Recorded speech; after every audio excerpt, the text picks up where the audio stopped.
Everywhere you go, you can see our name. 9/11 Truth Now. We are change. We present more facts than Wikipedia, but still get looked over by all the major media.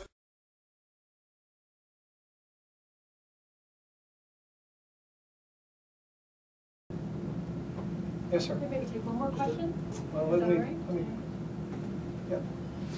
right? yeah. I was sure. He was actually raising his hand for quite some time. I'm so sorry, I just okay. feel bad. You're gonna... Thank you very much. With WeAreChangeOklahoma, I'd like to preface my question with a statement. In Washington, D.C. at headquarters of whistleblowers.org on August 8th of last year, FBI translator and whistleblower Sybil Edmonds stated in her deposition that Al-Qaeda was still working for the U.S. government prior to and up until September 11th. Now, we all know it's a historical fact that the CIA created and funded Al-Qaeda. What are your thoughts on the testimony of Sybil Edmonds, translator and whistleblower, saying that on the day of 9/11, Al-Qaeda was still working for the U.S. government? Well, I mean, I would say I don't accept any of your assumptions. Al-Qaeda was working for the CIA. Against the Soviets in Afghanistan. I don't... No collusion whatsoever. I don't personally have any knowledge of what... it goes back too far. I'm not trying to make light of your question. Was the CIA and the U.S. government working with Afghani groups against the Russians? Absolutely. You know, were any of those groups at that point in time part of an Al-Qaeda that we hadn't discovered to be or named Al-Qaeda at that time? I don't. Well, if 9/11 was, for example, an example of blowback due to, for example, let's say an operation that was lost control of, would there be accountability for a blunder that big? There would be at the top, as far as I know. So when's the last time a CIA officer got thrown in jail for committing a crime? Certainly since 9/11. Ever? I'm sorry? Has anyone ever been thrown in jail, an officer, for committing a crime? Yes. I thought I answered that. There has been at least one officer who is in prison as we speak. Edwin Wilson? The name is not important to me. I mean, accountability is a serious issue. So one crime has been committed? I'm saying that U.S. has anybody ever been in prison? The answer to that is yes.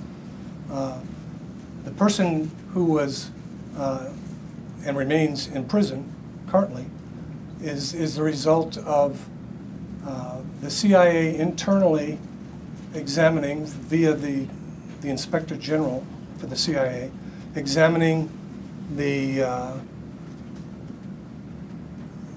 interrogation policies that were in place at the time. The CIA, the director of the NCS, the National Clandestine Service, was getting reports from people who were disturbed about how that program was being run. The director of the NCS went to the director of the CIA and to the Inspector General of the CIA and said, I think the IG needs to look into this and find out if there's merit here.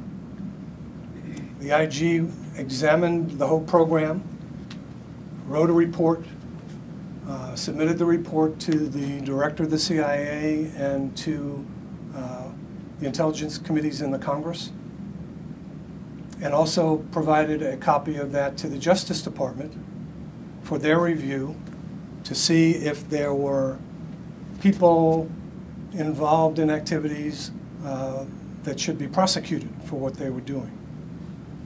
The Justice Department tasked professional prosecutors from the office in Arlington, Virginia. I say professional prosecutors to kind of distinguish between political appointee kind of people. These are career prosecutors who examined the report and all of the huge documentation that went with the IG report, and ultimately decided that one person was over the line, committed criminal acts, and they were going to prosecute that person. In some other instances, they said that we think these people however many there were, did some things wrong, but we don't believe there's any way we can ever win a conviction in a court, and therefore we recommend that they not be prosecuted. And some other people, out of those referred to the Justice Department, they said we find no evidence that they did anything wrong. So when some people, the way they portray that activity that I just described my way, some people have said, well, the Justice Department looked into that and only one person did anything wrong. That's not exactly probably true. There was one person where they said, we can prosecute this case and we can win this case. There are some others where we really do think people did something wrong, but it's a losing proposition to prosecute them. So that's a little bit different story.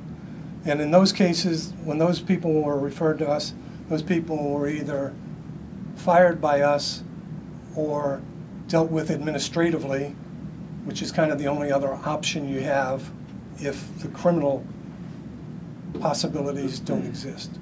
So people were punished in various ways for interrogation techniques, for exceeding their authority in terms of interrogating high-value targets.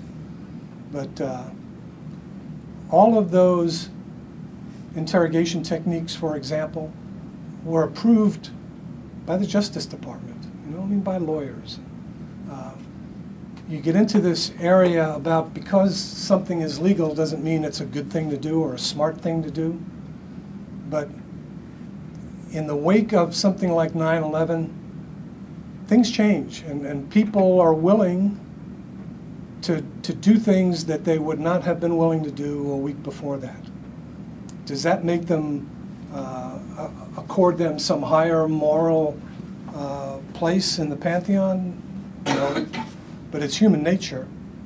And when a 9/11 occurs, people are willing to be a little less moralistic and out of fear, mostly out of fear. But all of those techniques... An environment of fear could be taken advantage of. Absolutely. People are afraid and will allow you to do anything you want. Carte blanche. Carte blanche is a step too far for me. Will fear allow people to do things that the absence of fear wouldn't? No argument for me. To these guys, Tuesday, one thing means one thing, and then on Thursday can mean something completely different. They have no base of morality. There is no clear line of demarcation. There is no black, there is no white. They're constantly existing on a slippery slope of the gray area. That's their life. That's working in the CIA. If you have but one person in that organization that thinks it's okay to torture anybody, up to and including the top PR guys, and he even said here in this lecture, there's 5 of them traveling around the country, why would anybody in their right mind want to work for that organization? I don't care if you're sweeping the floors or you're calling the shots at the very top. You're all complicit in the same crime. He was rationalizing, for example, he was breaking down the recent crimes of the CIA to waterboarding 3 people. He admitted that lawyers are rife in the CIA, and this is lawyers talk. He's rationalizing everything down to its most lowest common denominator and going with that.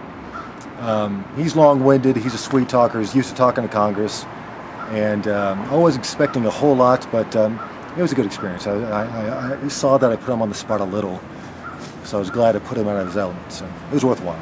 Well, my main concern was that there's a lot of people, including myself, who strongly feel the CIA is a terrorist organization, that they are very well known. It's proven.